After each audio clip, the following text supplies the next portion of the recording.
Hola, ¿qué tal, amigos? Muy buenos días. Estamos iniciando un nuevo mes, viernes 1 de abril del 2022. Les saludamos a la primera emisión de Noticias 7. Gracias, como siempre, a quienes nos sintonizan a través de www.eltelegrafo.com. También, por supuesto, somos retransmitidos por Radio Pública y nos pueden encontrar inclusive en nuestras redes sociales. Aquí les vamos a contar las noticias más importantes de la jornada. Saludamos con nuestros compañeros Andrea, Lautaro y Byron. Muy buenos días. Andreita, no hubo consensos en la Asamblea Nacional. Parece que estamos acostumbrándonos a esta situación. Así es, entre la noche y esta madrugada, muchísimo movimiento en la Asamblea Nacional. Como tú lo has dicho, Vero, no hubo consensos en una reunión que se mantuvo con las bancadas del Legislativo, pero quédese con nosotros porque le tenemos detalles. Efectivamente, estaremos pendientes de la resolución de este y otros temas relacionados con la Asamblea Nacional, Andreita, Lautaro. Sin embargo, nosotros vemos que también existen otros problemas serios. En este sentido, casos de corrupción que están siendo develados a la luz pública, supuestamente dinero a cambio de puestos en ministerio. Coméntanos. Así es, Vero, amigos televidentes. Bueno, luego de las denuncias por supuesta corrupción en el Ministerio de Agricultura, la Fiscalía ya actuó y ya detuvo a quien sería uno de los principales implicados. Les contaremos quién es y de qué se trata este caso que está en investigación. Correcto, Lautaro. Byron, muy buenos días. Coméntanos, por favor, a quién tendremos como invitado hoy. También la situación en las carreteras del país nos tiene muy preocupados a los ecuatorianos. Verónica, Andrea, Lautaro, televidentes, gracias como siempre por acompañarnos este primer día de abril. Abril, lluvias mil y efectivamente las vías siguen colapsadas. Hubo un nuevo deslizamiento esta madrugada en Sayausí, ahí en la parroquia Afueras de Cuenca, en la vía Molleturo. Ayer también en Ayurequín, en la vía que conduce a Santo Domingo, otro problema. Les tendremos información sobre cómo están las vías en el país, pero también hablaremos con un asambleísta, Elías Cachero, es de la bancada Acuerdo Nacional BAN. Le hablaremos de por qué no se llega a un consenso y por qué los legisladores tienen prácticamente una semana sin dar quórum para trabajar, porque de eso no están trabajando. Estos son algunos de los temas que vamos a tratar esta jornada de viernes. Correcto, Byron. Enseguida damos paso, amigos televidentes, a los titulares de esta mañana.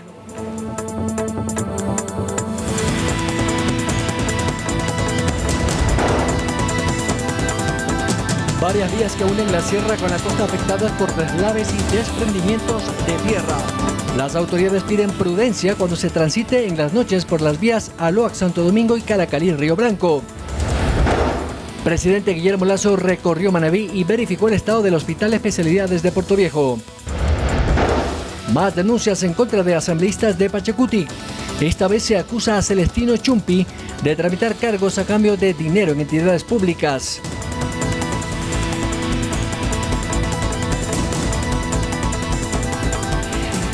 El desarrollo de las noticias, amigos televidentes. La noche de ayer, pasadas las 22 horas, se hizo público que la sesión 766, que estaba precisamente convocada para este mediodía, se canceló. No hay acuerdo entre las bancadas, como dijimos al inicio de esta emisión informativa, Andreita. Sí, ¿qué tal, amigos televidentes? Muy buenos días. Así es, el día de ayer se tuvo una reunión de las bancadas previamente a que se sesionara esta sesión 766 que estaba convocada para el mediodía de hoy. Sin embargo, luego de 2 horas de reunión, no hubo humo blanco dentro de esta reunión que hubo de las bancadas para encontrar consensos. ¿Pero consensos de qué? ¿Para qué? Hoy, en esta sesión tan comentada, que la hemos también hablado muchísimo aquí en esta mesa de trabajo, en la 766, hay varias cosas que se iban a tratar.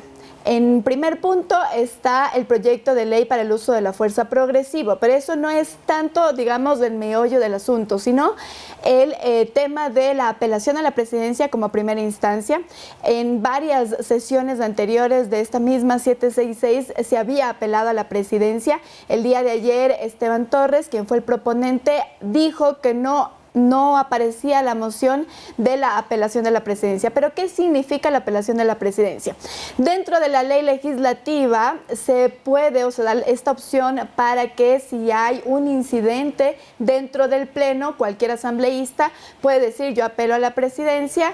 En este caso, Guadalupe Llori debería defenderse de esta digamos, moción Evidentemente el proponente debería decir por qué apela a la presidencia y si es que se consiguen los votos, podría sucederle en este caso Virgilio Saquicela, que es quien le sigue en el cargo. Si es que no consiguen los votos, la presidenta podría volver a dirigir la sesión. Esta es una de las cosas que se iba a tratar, pero también hay otra, la comisión multipartidista que se tenía prevista también proponer en esta sesión 766. Exactamente, esta comisión es un punto de orden del día que lo iba a presentar el asambleísta de UNES, Ronnie Aliaga. Sin embargo, todavía hay dudas si se podía o no efectuar. Luego de la reunión que tuvo el CAL con los jefes de las bancadas, Yori les dijo que no, que lo que se iba a tratar era el tema, como dijo Andrea, de la ley del uso progresivo de la fuerza, pero que si había un intento de buscar la apelación o buscar la creación de esta comisión, pues ella suspendería la sesión, eso es lo que dicen los asambleístas, y efectivamente en la noche lo anunció Guadalupe Llori, es decir, esta sesión se mantiene todavía en vilo luego de más de 2 semanas. Recordemos que fue la sesión suspendida cuando se intentó apelar y en ese momento incluso se apagaron las luces, ahora se mantiene en vilo. Los asambleístas de oposición dicen que ellos no están pidiendo la renuncia de Llori, lo único que piden es evaluar su gestión, dado que incluso Pachacutic ha dicho que estaría de acuerdo en crear esta comisión que se va a encargar de analizar no solamente a Llori, sino también al CAL. Sin embargo, la sesión ha sido una vez más suspendida y hoy en la tarde está previsto que el CAL sesione y que aborde el tema del receso legislativo. ¿Qué significa esto? Tomarse por lo menos un mes en el cual no sesionaría la Asamblea, ni el Pleno, ni las comisiones, y eso alarga el tiempo de Guadalupe Llori como presidenta de la Asamblea. Sí, y bueno, hace algunas horas la propia presidenta había puesto un tuit en el que decía que luego de una reunión de trabajo mantenida en la tarde del jueves, la mayoría de bancadas de la Asamblea han acordado cancelar la continuación de la sesión 766. No lo toma a primera persona, es decir, dice las bancadas. Se nota que hay una discrepancia, una diferencia. Y sí, efectivamente, ayer en la noche los diferentes voceros de cada una de las bancadas dieron alguna explicación de cómo interpretan este empantamiento que tiene la Asamblea. Precisamente el coordinador de la bancada oficialista de Creo, el asambleísta Flores, lo comenta. Hubo humo negro en esta reunión que duró más de 2 horas, no se ha llegado a ninguna conclusión, no ha podido darse ningún tipo de acuerdo. Nos acaban de decir, no se daría paso a la apelación a la presidencia, quise yo, ahora esa apelación no asoma en el sistema. Se duda también en darle paso a un punto de orden que pidió el asambleísta Aliaga, que ese sí está registrado, así que lamentablemente no hay humo blanco. Lamentablemente yo creo que esto es un tema donde no entendemos las 5 bancadas, que si no entramos en un proceso de diálogo nadie va a ceder. Si todos llegamos con una posición política y una definición política, nadie va a ceder. Y nosotros que no tenemos nada que ver dentro del conflicto, que hemos sido los que hemos convocado, que hemos entendido que tiene que haber un proceso de diálogo, hemos sido los primeros en ceder. Porque al final del día la Asamblea Nacional, si lo viéramos desde la visión del gobierno, nada aporta. ¿Fracasó su intento entonces? Yo creo que esto no es un tema de fracasar intentos, porque la responsabilidad no está en que simplemente porque nos reunimos 2 horas se logre un diálogo. Estamos entendiendo que hay una crisis desde el nivel administrativo y político y eso a veces no se soluciona en 2 horas. Y quizás tendrán que haber más crisis, quizás tendrán que haber más fracasos, pero quizás eso es lo que nos lleve al entender que lo que está perdiendo es la Asamblea Nacional, su imagen ante el país, la institucionalidad, pero al menos nosotros como bancada legislativa, y se lo dijimos hoy a las demás bancadas, no nos vamos a prestar para ningún juego de ninguna bancada legislativa. Y si eso implica que ser ese elemento pivote para definir las cosas, pues el llamado de nuestro pivote es claro: diálogo, debate y definición de cómo las 5 bancadas vamos a avanzar.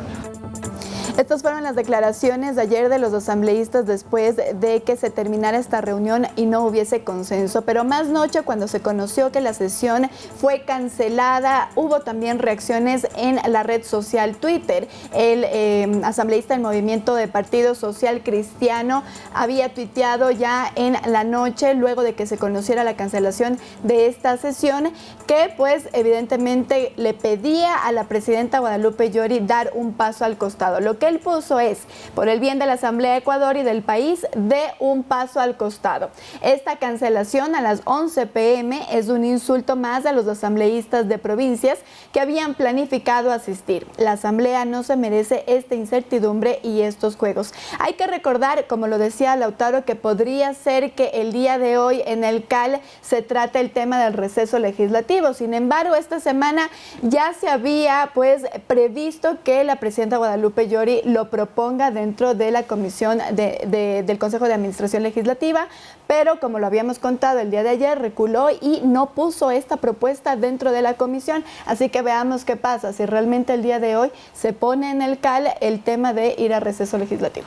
Y además contarle a la gente que esta moción para crear la comisión multipartidista pues se podría tratar la próxima semana. En la reunión del CAL se hablaba de que el próximo viernes 8 de abril se abordaría este tema. Sin embargo, los asambleístas de oposición, tanto de UNES, del PCC, dicen que no se puede esperar más tiempo, que ya tienen que hacerlo. La agenda de ellos, según han comentado, es: tenemos que ya hacer un cambio en la presidencia de la Asamblea porque no tiene respaldo, dicen los asambleístas de UNES, de Social Cristianos y algunos de Pachacutic.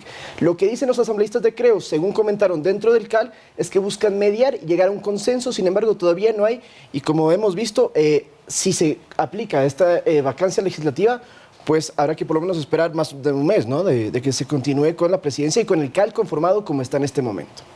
Correcto. Estaremos pendientes entonces de esta información y ahora vamos a cambiar de tema. Fiscalía y la policía de nuestro país están ejecutaron, mejor dicho, un allanamiento a la oficina de Ernesto R. con el fin de recabar indicios relacionados con la presunta negociación de un cargo en el Ministerio de Agricultura. Parece que hay aquí una situación de corrupción bastante fuerte, pero obviamente mientras que no se pueda probar cuáles son las situaciones, no se podrá dar una resolución en este caso bastante delicado, Byron. Bueno, todo surge a raíz de un video que no se sabe su legalidad o su veracidad, porque es un video trucado grabado en un teléfono celular que lo publicó un portal digital, en donde se presume conversaciones que tienen relación con una presunta red de corrupción, pero no está claro. De hecho, ayer la Secretaría de Comunicación de la Presidencia informó de que no tienen absolutamente nada del tema y que colaborarán con las autoridades judiciales y la Fiscalía para que pueda realizar las investigaciones. Por eso que la Fiscalía allanó esta madrugada el domicilio de este Ernesto R., que además el señor Chumpi, el asambleísta, quien también se habla, pues no dijo, lo conoce, pero dijo que no es su asesor, igual no es su asesor. Lo cierto es que el propio ministro de Agricultura también la tarde-noche de ayer publicó un extracto de su declaración diciendo que rechaza esas falsas acusaciones desde su óptica y que mientras no estén las investigaciones no se va a pronunciar. Sí, justamente el ministro Pedro Álava dice que es un intento de agresión al gobierno y al Ministerio de Agricultura. Pero a propósito tenemos ya los tweets, si me ayudan en pantalla por favor el productor, para mostrarle a la gente lo que puso hoy la Fiscalía en los allanamientos de esta mañana cuando fueron al domicilio de este señor Ernesto R., supuesto asesor del asambleísta Celestino Chumpi de Pachacutic. Allí dice que ejecutaron allanamiento en la oficina de Ernesto R., de 74 años, con el fin de recabar indicios relacionados con la presunta negociación a cambio de dinero de $2 millones de un cargo en el Ministerio de Agricultura. Ernesto R. fue detenido junto a documentos también que podrían probar este supuesto ilícito. Y recordemos que ayer también el gobierno, en este caso el Ejecutivo, le pidió a la Fiscalía actuar lo antes posible. La Fiscalía, por su lado, dijo: esperamos que entonces las autoridades tengan celeridad en la entrega de información. Y ya en pocas horas después hubo este allanamiento que dará para las investigaciones para conocer qué sucede y también contarle a la gente que Ernesto R., supuesto asesor de Celestino Chumpi es el asambleísta que está entre los 5 mencionados de Pachacutic, de haber solicitado dinero o, en otro caso, prebendas a cambio de votos para el proyecto de ley de inversiones que estuvo tramitando y presentó el gobierno. Y de esto precisamente ya hubo reacciones en la Asamblea Nacional, pero antes de irnos para allá quisiéramos mostrarles un video de las declaraciones que se hizo desde el Ministerio de Agricultura el día de ayer. Lo tenemos aquí.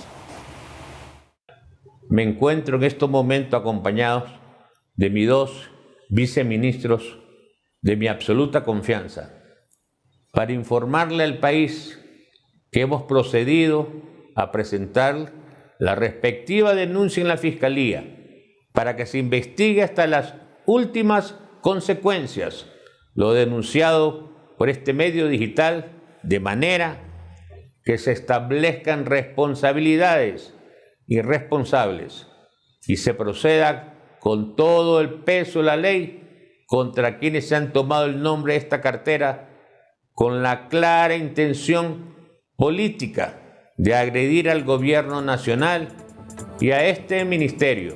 Y eso no lo vamos a permitir.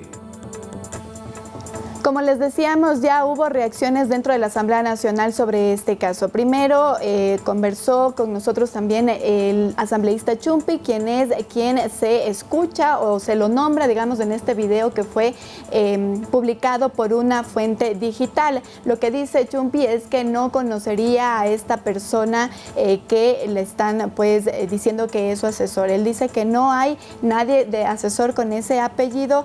Con él se defiende y dice que es una persecución política. Sin embargo, hay otras personas también dentro de la Asamblea Nacional que piden que se investigue en conjunto con Fiscalía. También Marlon Santi, quien ha sido vocero de Pachacutic, ha dicho que lo que ellos han estado haciendo dentro, en la interna, digamos, de la bancada, es también iniciar estas indagaciones. Y también la Fiscalía, ayer un tuit había dicho que esto se está investigando de oficio desde el 2021, la existencia de presuntos hechos de corrupción. A todo esto surge una duda. ¿Por qué en la Asamblea Nacional el Comité de Ética que existe dentro de la Asamblea Nacional no reacciona, no investiga? Hay una sola razón para eso. No lo puede hacer de oficio. Así que también ayer tuvimos reacciones sobre este tema y aquí les vamos a mostrar. El video me parece bastante elocuente y consecuentemente en base a ese video me parece que ya en ese caso concreto sí podemos iniciar una investigación a través de la Comisión de Ética de Pachacutic, a través de la Comisión de Ética de la Asamblea Nacional y poder tomar cartas en el asunto. Recordemos que el Comité de Ética no puede actuar de ejercicio, tiene que existir una denuncia que debe ser presentada ante el comité, tiene que haber un asambleísta que defienda, un grupo de asambleístas que defiendan una postura y en función de eso el comité podría avanzar una denuncia sea cual sea. Y para complementar esta información, Ernesto R. no consta como asesor de Ernesto Chumpi. Eso es algo que sí es realidad. Por eso Pachacutic, como ya lo hemos escuchado, ellos niegan cualquier tipo de vínculo. Lo que sí ha dicho también Pachacutic es que están pidiendo que se haga una depuración interna de sus legisladores, porque recordemos que desde hace varias semanas, incluso meses, hay varios asambleístas que han sido acusados de presuntos actos de corrupción y en este caso el movimiento ya buscaría la manera de poder detectar quiénes son los malos elementos y tomar acciones para ello. Y precisamente sobre este tema, en el marco de la clausura de la 37 Asamblea de la Agricultura y Ganadería que se realiza hoy y que se clausura hoy en el Ciudad Hotel en Quito, el ministro de Agricultura va a pronunciarse. Ha dicho que está abierto a que los periodistas puedan consultarle sobre este tema en vista de la expectativa que hay, sobre todo en algunos medios de comunicación, de verificar si esto que se ha difundido tiene alguna veracidad. Es importante entonces llegar hasta las últimas consecuencias, sobre todo en el tema de la investigación, pero me parece muy positivo que se den ya los nombres y apellidos de las personas que estarían involucradas en actos de corrupción. Mientras tanto, les contamos, amigos, que el presidente Guillermo Lasso estuvo cumpliendo agenda en Manabí. Escuchemos a continuación un resumen de la jornada realizada por el primer mandatario. Ahí inauguramos una subcentral eléctrica, entregamos créditos del BEDE para los municipios de Jama, de Paján y de Flavio Alfaro. Luego volamos a Puerto Viejo para la reapertura del Hospital de Especialidades, que reabre con 232 camas, pero lo vamos a llevar al tope hasta 774 camas. Vamos a contratar a más de 1.650 médicos para cumplir ese objetivo. Pero Manta no se queda atrás. Antes de fin de año entregaremos el hospital con 225 camas. Estuve también con el alcalde de Manta.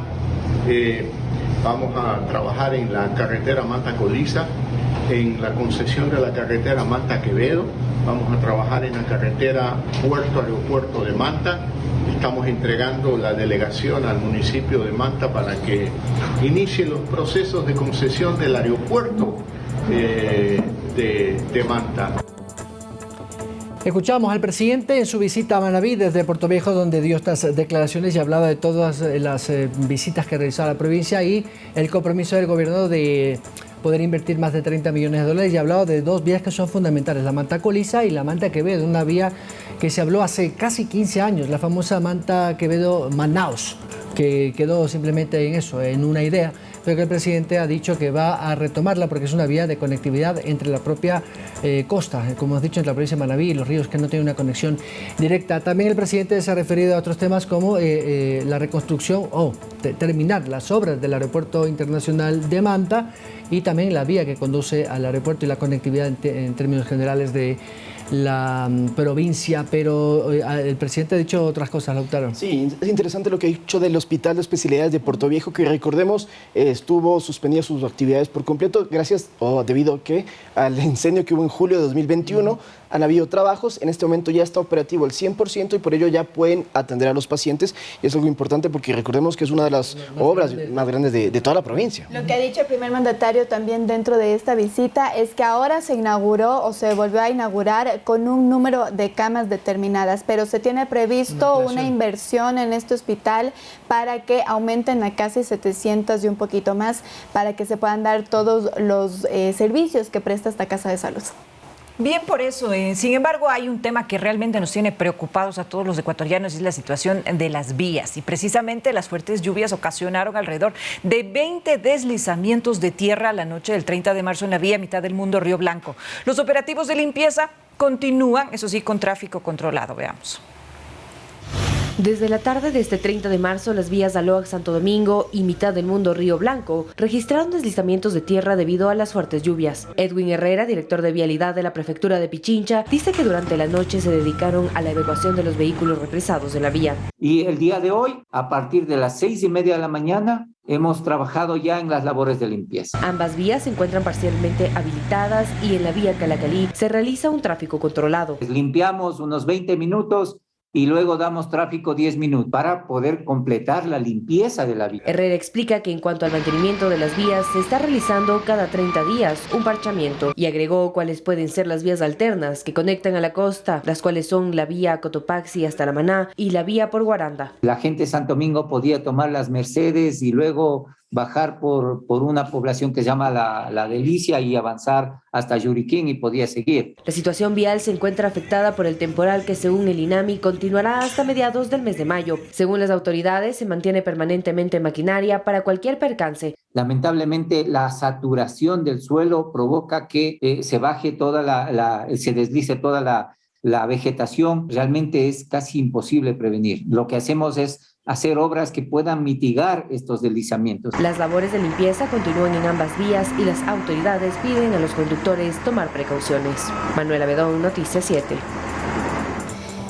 Y en la actualización de datos que ya ha enviado esta madrugada el ECU 911, ponga atención, amigo televidente, y también quienes nos escuchan a través de Radio Pública FM. La vía Aloac-Santo Domingo se encuentra cerrada por deslizamiento en el kilómetro 82. La Calacalí-Nanegalito, que el día de ayer estuvo con varios deslizamientos de tierra, ahora ya está habilitada. Asimismo, se encuentra parcialmente habilitada por deslizamiento en Atunzumacu. Se recomienda circular con precaución, pero también esta madrugada hubo deslaves, Bayra. Efectivamente, en la vía Moyoturo-Cuenca, ya en el tramo de Sayausí, que es una parroquia rural que queda a 10 kilómetros de Cuenca, donde se dio el deslizamiento de tierra, el deslave el pasado domingo, y que se registraron 4 muertos. Nuevamente hubo un deslave, lo que interrumpe el trabajo que está haciendo la maquinaria de la prefectura y del Ministerio de las Públicas y por supuesto también del municipio, que intentaban abrir la vía sigue cerrada, solamente hay un corredor, digamos así, para pasar la ayuda y asistencia humanitaria, porque allí en medio de Lodazal hay una comunidad muy pequeña donde la mayoría de las viviendas han sido destruidas o parcialmente dañadas y hay gente ahí. Lamentablemente el duro invierno que azota al país y en la parte austral más ha afectado nuevamente a esta vía Sayausí, en la parroquia rural del Cantón Cuenca, que lamentablemente sigue con problemas. Y otro problema del Austro, lastimosamente, es que, bueno, anoche también está saliendo ceniza, semana ceniza del Sangay, y eso recordemos que provoca dos tipos de fenómenos. Uno, obviamente, que cae la ceniza y eso daña toda la agricultura, pero también puede afectar los ríos, por ejemplo, el Lupano, y eso genera también desbordamientos y un montón de problemas que se están realizando. Y los vuelos. Acuérdate que la última vez tuvieron que cerrar momentáneamente el aeropuerto de Guayaquil porque la nube de ceniza llegó prácticamente hasta la provincia de Los Ríos, la provincia de Guayas. Sí, nada más solo decir que empezamos mes de abril, lluvias mil dicen, así que habrá que ver el INAMI. Habrá que ver el INAMI qué es lo que nos dice respecto de este temporal invernal que nos ha tocado fuerte, sobre todo en inundaciones, deslaves, aluviones incluso. Y sismos, Andreita y amigos televidentes. Y precisamente el Servicio de Gestión de Riesgos actualizó la cifra de casas inhabitables que hay en este momento en Esmeraldas, tras el sismo precisamente de 6.0 grados ocurrido el pasado sábado. Desde el Ministerio de Vivienda ya se gestionan, sin embargo, acciones para reconstruir las viviendas que realmente no pueden ser habitadas. Veamos. El número de personas afectadas por el sismo en Esmeraldas ya ha ascendido a 1.349 y el número de casas inhabitables son ya 154. De todas ellas, el plan para reconstrucción está en marcha. El día domingo ya enviamos un comunicado al Cuerpo de Ingenieros del Ejército para que nos ayuden con 30 ingenieros estructurales especialistas en la evaluación de este tipo de viviendas. ¿Y por qué? El Midubi tiene arquitectos, tiene ingenieros y ellos pueden hacer este barrido inicial, pero el momento que se determine derrocar una vivienda tiene que ser en base a un análisis un poco más técnico. La capital provincial y los cantones aledaños han sufrido hasta el momento 101 réplicas. Según el Servicio Nacional de Riesgos, hay 942 personas beneficiadas de asistencia humanitaria, además de 152 alojadas en el Coliseo de la Unidad Educativa Luis Vargas Torres. Andrea Orbe, Noticias 7. Y efectivamente, pues todavía hay gente que está sufriendo por esta situación, sobre todo porque han tenido que abandonar sus viviendas por daños parciales o estructuras colapsadas y tienen que desplazarse a los albergues. Pero ahí hay un problema social y justo Andrea estuvo allí hasta el día martes y pues lo palpó directamente con los habitantes de esos barrios de la capital esmeraldeña. ¿Cuál era el sentimiento de esos ciudadanos, Andrea? Así es, estuvimos desde el día domingo con un equipo de Ecuador TV para poder registrar todo lo que ocurría y quiero recordar porque además ya se va a cumplir una semana, pero pensábamos que era súper leve. Lo que no sabíamos es que habían tantas casas que se destruyeron. Y sí, recuerdo incluso el nombre del señor Caicedo, conversaba con nosotros y él me decía, yo tengo 81 años. Yo ya he vivido lo que he tenido que vivir. Mi familia se va a ir al albergue, pero yo me voy a quedar precisamente por lo que tú dices, Byron, porque tenían miedo de que ingresaran, no solo que viendo la destrucción, que de por sí ya es doloroso, sino que ingresara la delincuencia a poder a llevarse lo poco que les quedó, porque realmente era impresionante mirar las casas de los habitantes de ahí del Cantón Esmeraldas, cómo estaban destruidas. Por ejemplo, entramos a una de las primeras a las que entramos, esta justamente la que sale en imágenes, toda la parte de arriba, incluso la cama, estaba llena de bloques de cemento. Y claro, le preguntábamos a la dueña de casa cómo fue que pasó. Y ella nos decía, estamos tan asustados de lo que ocurrió en el terremoto del 2016 que ni bien sentimos un temblor chiquitito, salimos corriendo. Y es por eso que muchísima gente se salvó. Pero puede ser, Andreita, que en el tema de la infraestructura que podemos apreciar aquí hayan quedado sentidas ya muchas de las viviendas porque no se hizo un trabajo profundo de reestructuración de las casas, sino simplemente alguna mampostería, alguna cosa superficial, pero no se trabajó realmente como debió haberse trabajado. Es posible que haya pasado eso. Eso es lo que nos comentaban también los ciudadanos de Esmeraldas, y yo decía en una especie de crónica en redes sociales que me impresionaba cómo nos contaban ellos que no era con tristeza, era con enojo, porque ellos decían, en el terremoto del 2016 hubo muchísimas cosas que a nosotros se nos prometió, ¿qué va a pasar ahora? Y evidentemente ellos decían, quedó sentida. Sé que desde el Ministerio de Vivienda y también en conjunto con otras instituciones se está realizando inspección casa por casa para ver qué es lo que realmente ocurrió. Ellos tendrán el informe técnico, pero lo que decían los moradores era que podría haberse quedado sentida estas casas que incluso se encuentran en lomas, ¿no? Y es por eso que se iban para el otro lado, etcétera.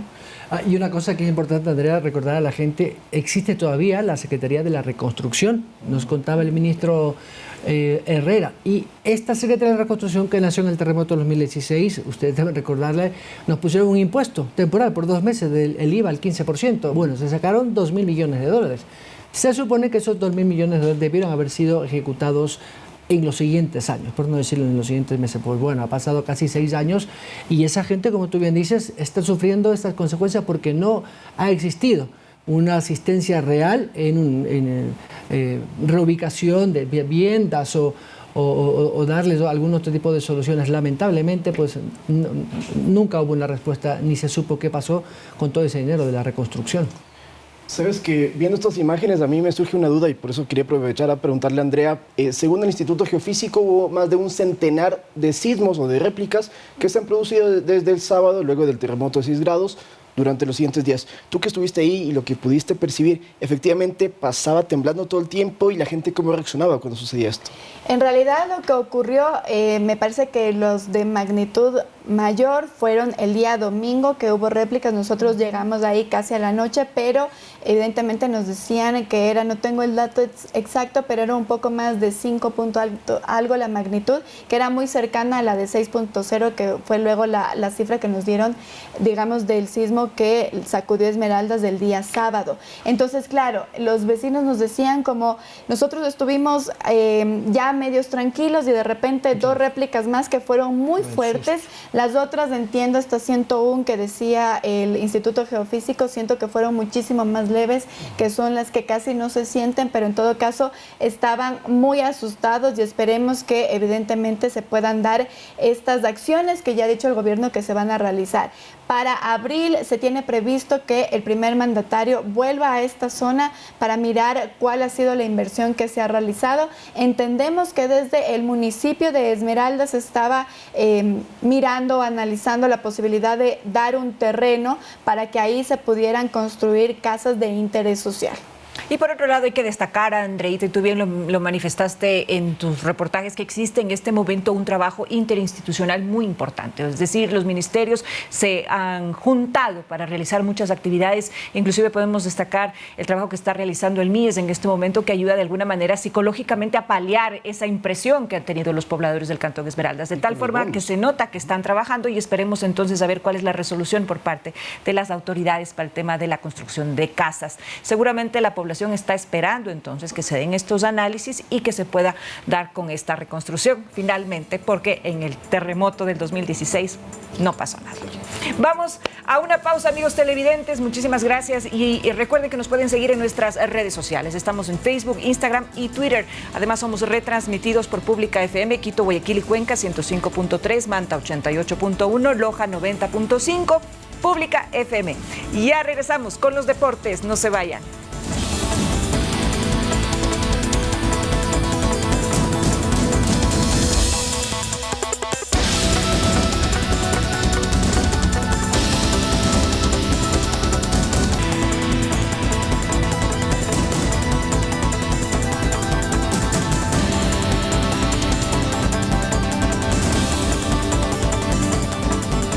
Y 35 de la mañana, es hora de saber, Verónica y compañeros, cómo está el ambiente en Doha, capital de Qatar, allá en la península arábiga.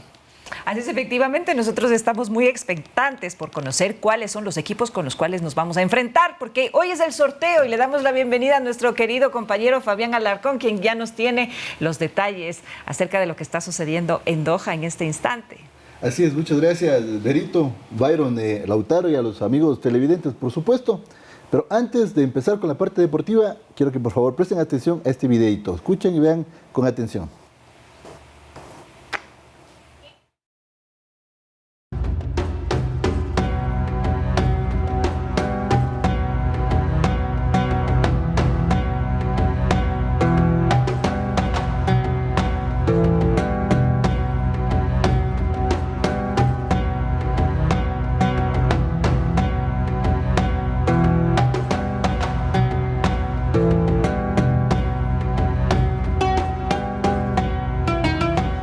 Bueno, Qatar tiene un clima subtropical que lo hace mucho más seco y cálido en Europa, ¿no?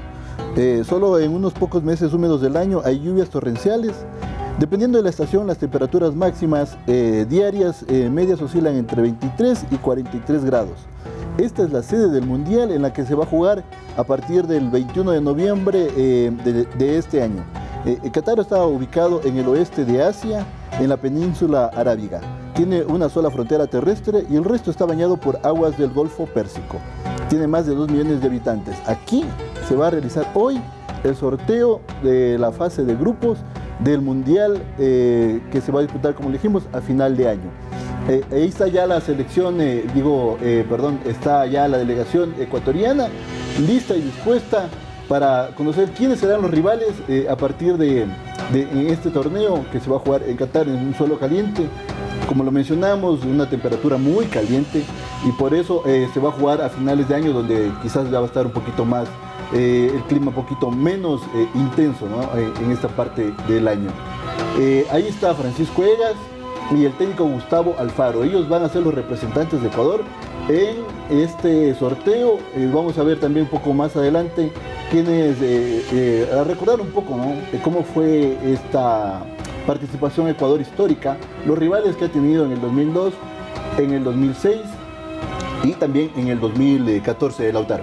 Oye, yo te quería preguntar, bueno, Ecuador está en el cuarto bombo, pero ¿por qué? Recordemos que anteriormente hemos estado en el tercero, hasta en el segundo estuvimos en su momento, ahora estamos en el cuarto con las naciones en teoría de menor nivel. ¿Por qué? Así es, porque quedamos casi justamente terceros por toda la eliminatoria. Como lo estamos viendo justamente ahora ahí en el recuadro, los bombos se arman de acuerdo a las posiciones en el ranking FIFA. Ecuador, como lamentablemente tuvo malos resultados en los 2 últimos partidos, ante Paraguay y ante Argentina, descendió 2 puestos en el ranking FIFA. Y por eso se encuentra en el cuarto bombo. Estamos viendo ahora que está junto con Camerún, Canadá, Arabia Saudita, Ghana. Y también hay que ver qué pasa con el representante de la Conmebol, que en este caso es Perú, y Australia o los Emiratos Árabes Unidos. Uno de los dos será el rival de Perú en la repesca. El otro de la CONCACAF es Costa Rica y Nueva Zelanda.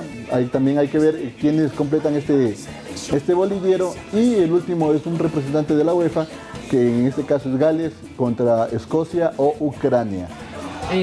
Fabián, cuéntame, porque muchos televidentes quizás se puedan hacer esta pregunta. Si Ecuador está en el bombo 4, con Canadá, Camerún, Arabia Saudita y Ghana, ¿no necesariamente con alguno de estos podría encontrarse en el sorteo o tal vez sí? No, por eso son los bolilleros, exactamente. Ellos van a ser distribuidos, va saliendo uno del bolillero 1, exactamente, uno del bolillero 1, uno del bolillero 2, uno del bolillero 3 y uno del bolillero 4. Así se van armando.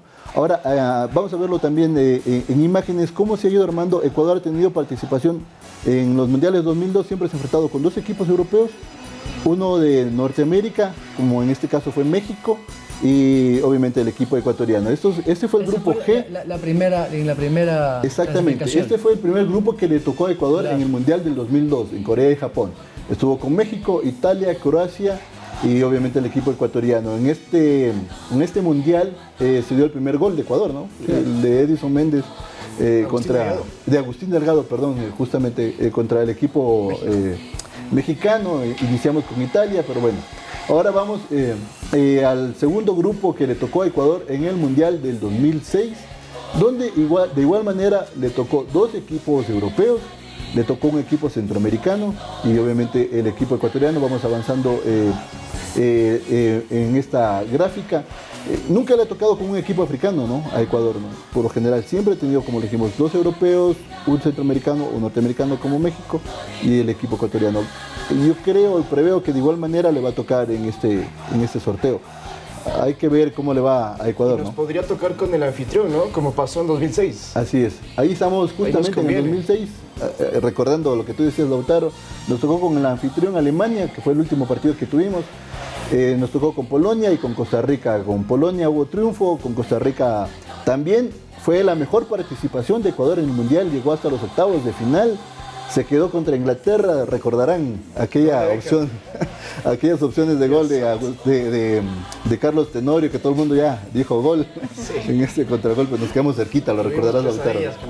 Yo quisiera hacer un paréntesis ante lo que tú dijiste al inicio de este segmento, mi querido Fabián, sobre la temperatura en Qatar. Tú manifestabas que las temperaturas llegan hasta 43 grados centígrados. Esto podría ser una desventaja al momento de que nuestros jugadores y en general las selecciones de los equipos que no están acostumbradas a estas temperaturas tan altas. Sin embargo, la tecnología en Qatar es sumamente elevada. Entendemos que existe una construcción de 9 estadios que tienen un acondicionamiento de aire frío para poder precisamente evitar estas temperaturas tan altas. ¿Cómo funciona esta tecnología? ¿Tú conoces algo al respecto?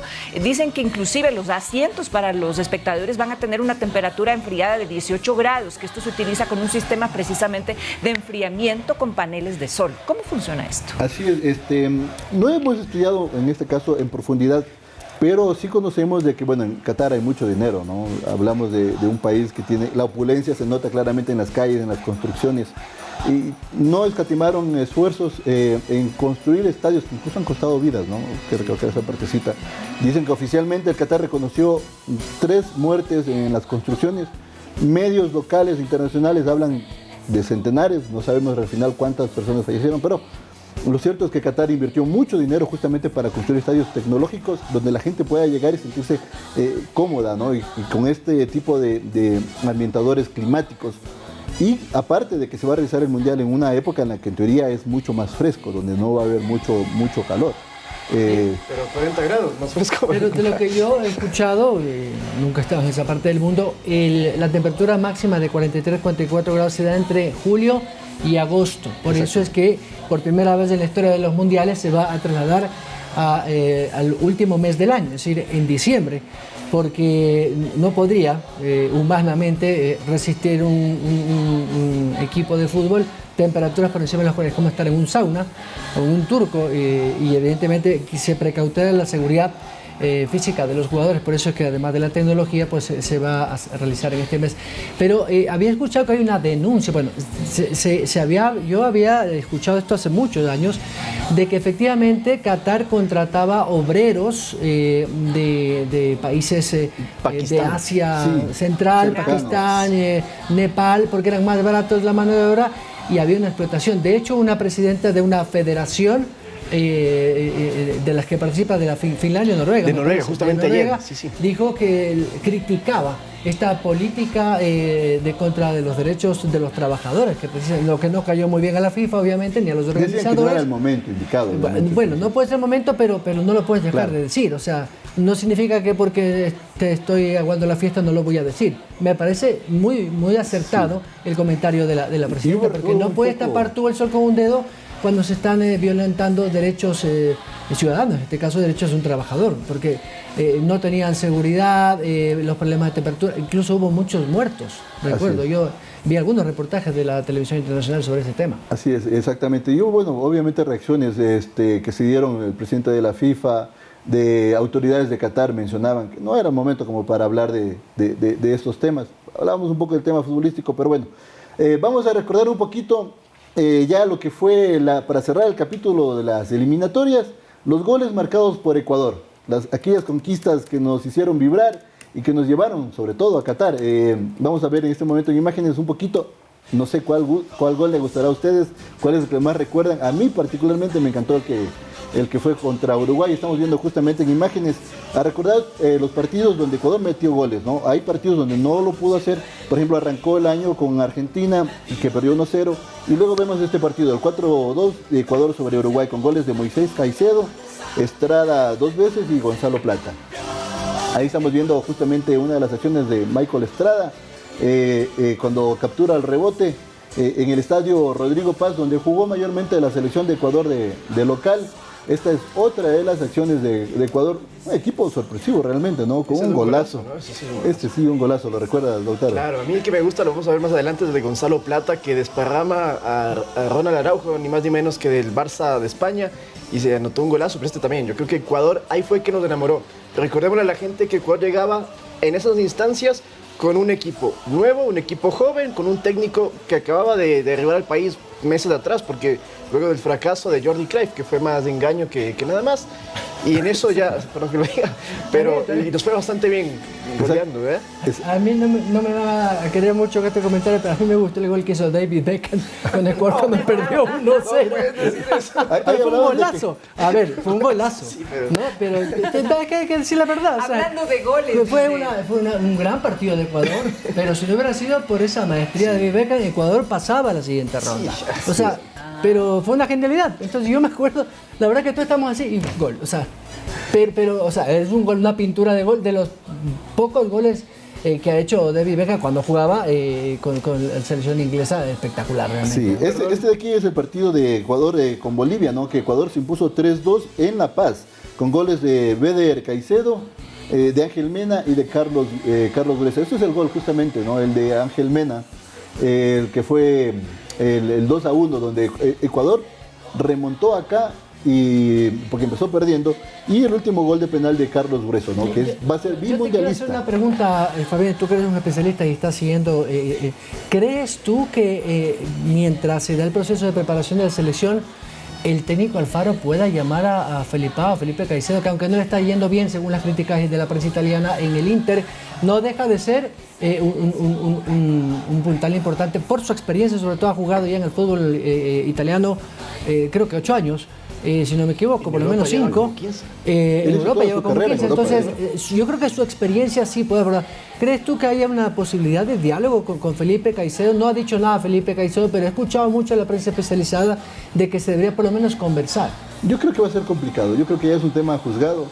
En su momento me quedo con las palabras de Carlos Tenorio cuando le hicimos la entrevista. Él decía de que primero no se va a sentir cómoda porque no participó en el proceso de eliminatoria. Entonces, así lo llamen, para él va a ser difícil decir sí, quiero estar en la selección.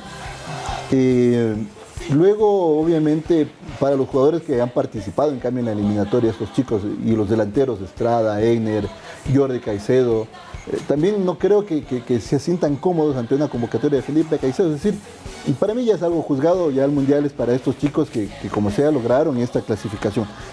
Antes de que nos escape, estamos viendo aquí los goles del partido, la goleada histórica, porque esto sí fue sorprendente, ¿no? El 6-1 de Ecuador sobre Colombia, con los goles de Robert Arboleda, de Ángel Mena, de Estrada, de Arriaga, Plata y Estupiñán, un baile en el estadio Rodrigo Paz. Fabián, mientras vemos los goles como acompañamiento de esta tertulia, yo te quería preguntar a ti, bueno, históricamente el ese equipo es un golazo, perdón que te interrumpa, pero sí, ese también. Ese fue de Gonzalo Plata yo creo que ha marcado los mejores goles de Ecuador en la eliminatoria. Increíble lo de Gonzalo Plata, que está en el Valladolid y seguramente cambiará de equipo. Esperemos que uno más grande, ya de primera división, para poder triunfar. Lo que te quería preguntar, Fabián, era desde tu punto de vista, esta plantilla actual de la selección, a propósito de lo que dice Byron de Felipe Caicedo, ¿crees que haya cambios en la convocatoria de cara al Mundial, que nos quedemos con algún jugador que no pueda asistir? Hablando del tema futbolístico, sabemos que si hay lesiones evidentemente no podrán ir, pero ¿crees que hay jugadores que puedan no ir, o incluso jugadores que no estaban en el radar, pero que Alfaro los puede llamar específicamente para la Copa? Alfaro habló de una base de 32 jugadores para empezar a mirar. Él dijo que va a hacer recorridos, ¿no? Ya a partir de aquí es observar el rendimiento de la base que compitió. Entonces Alfaro lo que pretende es viajar a los países donde juegan, en Inglaterra, en España, a Estados Unidos, a México, donde están nuestros jugadores, ahora también hay en Brasil. La base se va a mantener, pero dependerá obviamente de qué ritmo de competencia tenga ellos, cómo se han mantenido, aunque Alfaro sí ha demostrado que confía en los chicos incluso sin jugar, como pasó con Moisés Caicedo, que volvió nuevamente al Brighton de Inglaterra.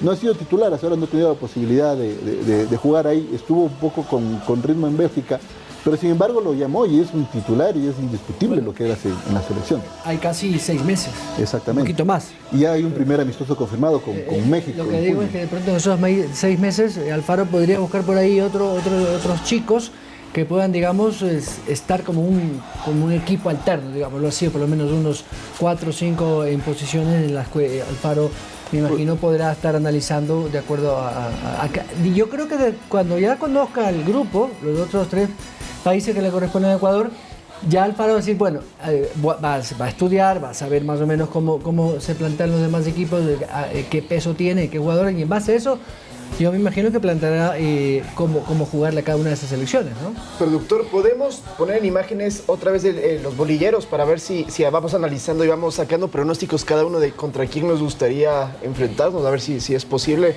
Porque es algo curioso que sí quería contarle a la gente. Gana había Arabia Saudita. Y yo creo que el más fuerte de esos es Canadá. Pero contra ellos no jugamos. Sí, yo sé, pero podría...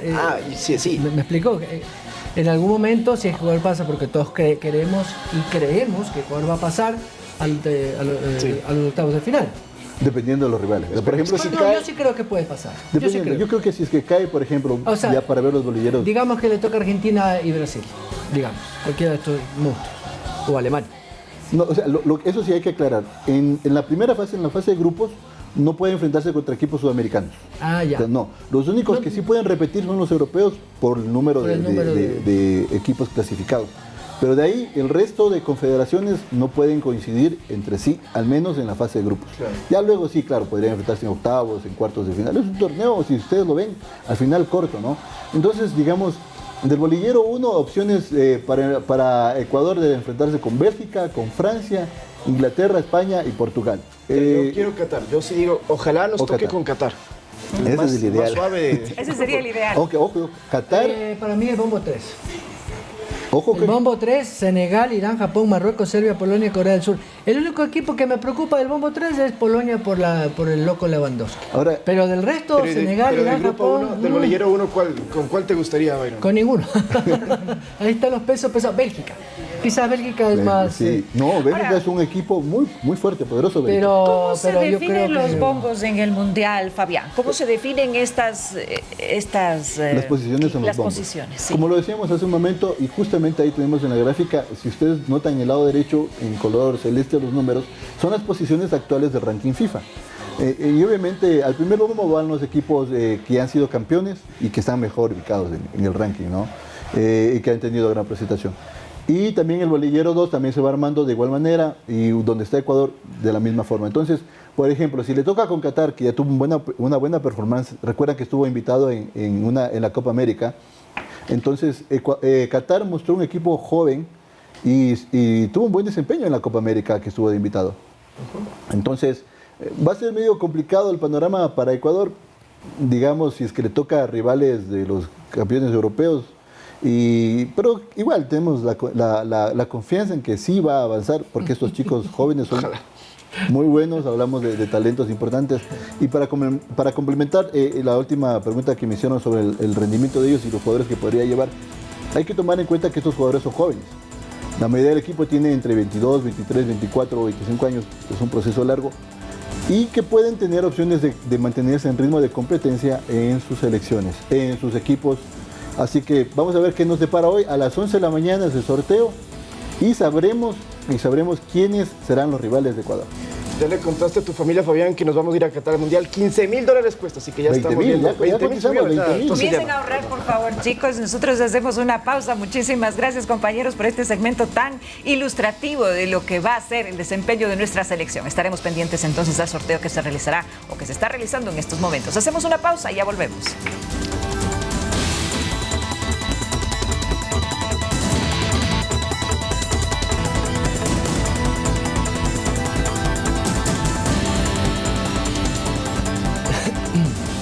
Siete y 56 de la mañana, casi me atoro.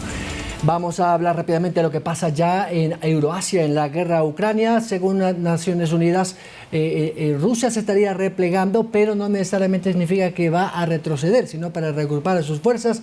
De hecho, Ucrania ha bombardeado una ciudad rusa que se llama Belgorod, que está a muy pocos kilómetros de la frontera, lo que ha generado también alguna intensidad de combates en otras ciudades fronterizas de esa zona.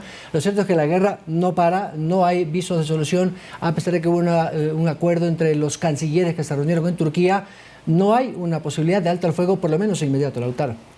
Para complementar esta idea, contarle a la gente y atraerlo más a nuestro país, Ecuador está en este momento como candidato para ingresar al Consejo de Seguridad de la ONU, gracias a sus políticas y a sus pronunciamientos oficiales respecto a este conflicto armado allá en Euroasia. El canciller Juan Carlos Holguín está en Estados Unidos, ha estado en la ONU, y le han dicho desde allá que tienen el interés de que Ecuador pueda ser parte de este grupo de países, son 15 países en total. Este Consejo de la ONU es uno de los más importantes de la Organización de Naciones Unidas, porque lo que permite es tomar resoluciones o decisiones con base al tema de la seguridad en todo el mundo. Actualmente está México y Brasil como representantes de América. Si Ecuador ingresa, sería en lugar de México, y sería algo importante porque estaríamos con una posición mucho más directa dentro de este conflicto armado. Y en este momento, en estas reuniones precisamente que tú mencionas, Lautaro, existe un apoyo bastante importante hacia la integración de nuestro país. Sin embargo, les contamos, amigos, que un nuevo intento de evacuación de la población civil que se encuentra en este momento sitiada en Mariupol, una de las ciudades más devastadas por la guerra, y esto tras confirmar Rusia su disposición a permitir un corredor humanitario. Y se calcula que más o menos 100.000 civiles siguen en la ciudad en condiciones extremas. Veamos la nota. Nuevo intento de evacuación de la población civil sitiada en Mariupol tras confirmar Rusia su disposición a permitir un corredor humanitario. Las autoridades ucranianas han enviado inmediatamente un convoy de autobuses que tienen previsto entrar en la ciudad durante la jornada de este jueves.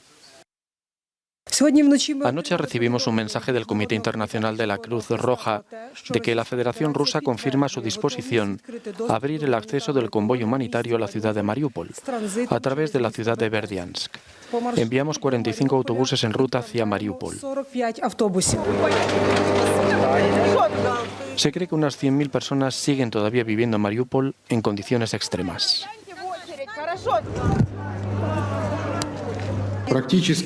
Se nos acaba el agua y la comida. Queremos hacer un llamamiento a la comunidad internacional para que se manifieste claramente. Queremos que se unan por un solo objetivo. Les ruego que salven a la gente de aquí.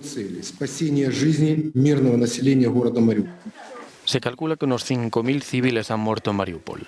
Las tropas rusas han ocupado el hospital, que carece prácticamente de todo. Enfermos y heridos están en los pasillos. El gobierno ucraniano ha denunciado que algunos médicos han desaparecido. Varios podrían haber sido deportados a Rusia. Un generador eléctrico garantiza un mínimo funcionamiento en la maternidad.